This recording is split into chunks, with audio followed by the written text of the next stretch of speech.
वक्रतुण्डमहाकाय सूर्यकोटिसमप्रभा निर्विघ्नं कुरु मे देव सर्वकार्येषु सर्वदा।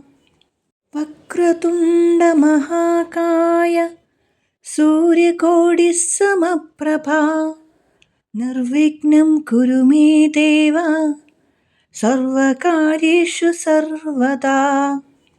वक्रतुण्डमहाकाय सूर्यकोटिसमप्रभा निर्विघ्नं कुरु मे देव सर्वकार्येषु सर्वदा।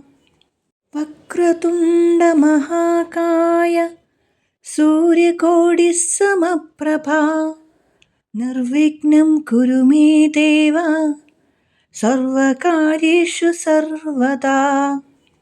वक्रतुण्डमहाकाय सूर्यकोटिसमप्रभा निर्विघ्नं कुरु मे देव सर्वकार्येषु सर्वदा।